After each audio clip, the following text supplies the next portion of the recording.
Hi guys, welcome to our podcast. Today we're going to be talking about our research authors that we've been researching for about a week or so. And ours involved the modernism era, in which it was a time period in which writers transformed their writing from a traditional type of structure to a more secular structure. And we see both of our authors help execute that transformation. My author is Ezra Pound, and he had very precise tenets. He wanted his work to be a sharp, clear, and focused reading. He wanted it to come across as this is what it is.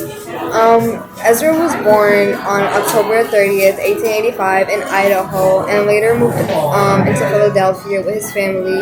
He spent his years there, he grew up there, but later on, he found himself very attracted to the European culture and like the European traditions of their writing, their poems, their prose, just their different, I guess, views they brought in, because America and Europe are two different worlds.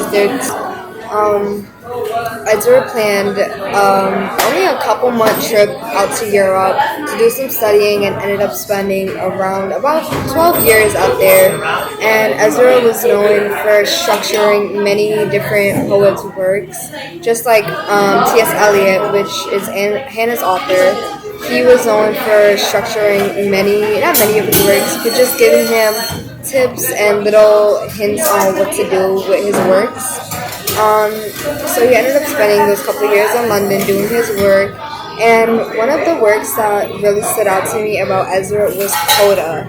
And Coda is a very short, limited piece, only a sentence long, but it's just a piece of work that you read into the sentence, you read into the lines and words of that one sentence, and it was just the simple fact on the curiosity and the way your mind can evolve and think of when you're looking into somebody, a stranger, and that stranger can remind you of the closest person to you that maybe has passed away, or the closest person that you have lost that's still walking around. Coda gives you a sentence to read and relate to. That curiosity and that eagerness is maybe okay and can be found in somebody wandering around somewhere else.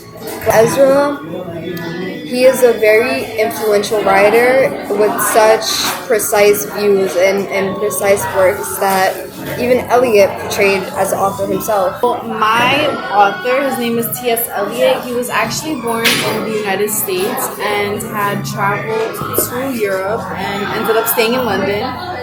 He fell in love with European society, the European world, the rich culture, and he sort of built his own life there. That's mostly where he had the time to write his literary works and, kind of develop this theme of modernism that we see prevalent.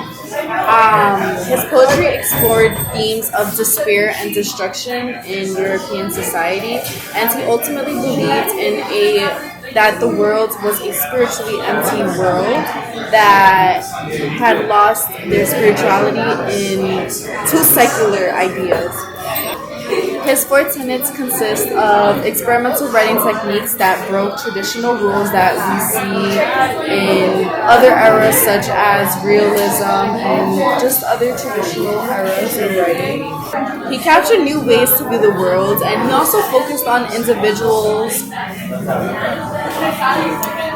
He captured new ways to view the world, and he ultimately examined individuals' mental processes instead of studying the impact of those mental health issues. He also explored multiple perspectives of characters, so instead of kind of just exploring one character throughout a piece of prose. He kind of explored multiple characters, which kind of helped the reader understand how the conflict and how the theme develop throughout the story and how they each affect every single character. And most of his poems were free and unrhymed verses with irregular lengths and very, very strong imagery to kind of give the reader a better understanding of what the poet is trying to say. That is also visibly known or visibly seen in The Wasteland, which is one of his most influential works, in which he basically talks about modernist ideas, and he explores a lot of different themes, like death, love, romance. But the specific one that I researched was called Death by Water, which is the fourth out of the 5 sections.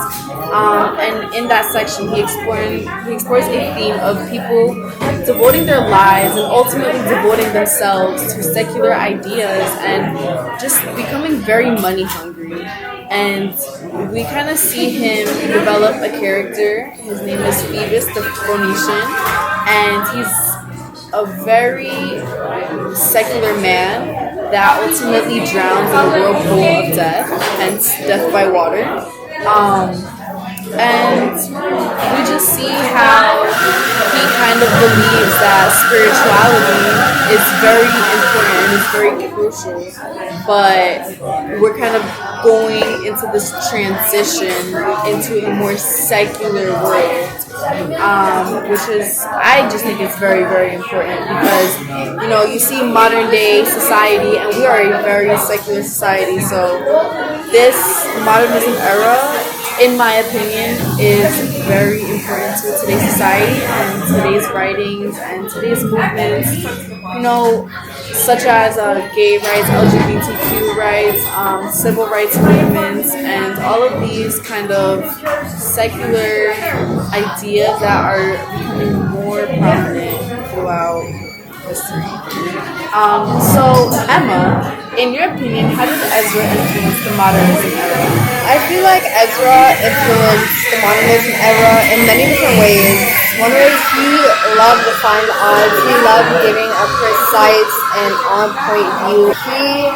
He enjoyed giving his readers a world of chaoticness and putting it into a sentence that could give you a hug and could give you a warmth and could give you a feeling of, okay, this chaotic world may be so chaotic, but when read and when looked at, it can be something simple and not so chaotic. My question for Hannah is, how do you think Elliot and Ezra's relationship evolved, and how do you think it gave value to the modernist era?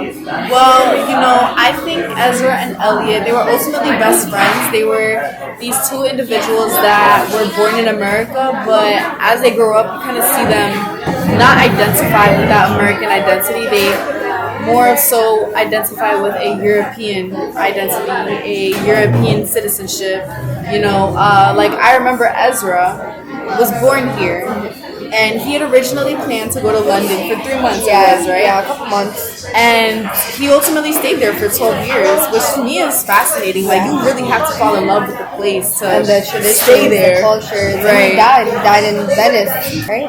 Yeah. It's crazy.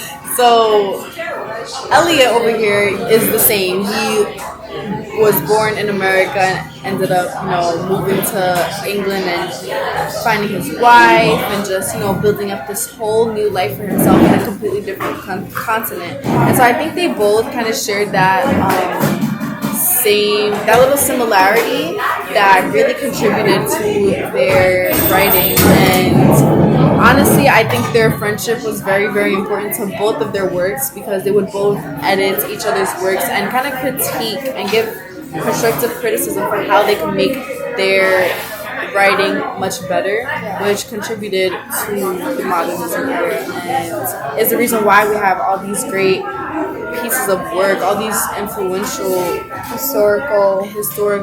influential poems and all these influential essays contributed a lot to the modernism era. Definitely. Thank you so much for listening to our podcast and listening to us talk about T.S. Eliot and Ezra Pound. Thank you, guys. So we'll see you in the next podcast.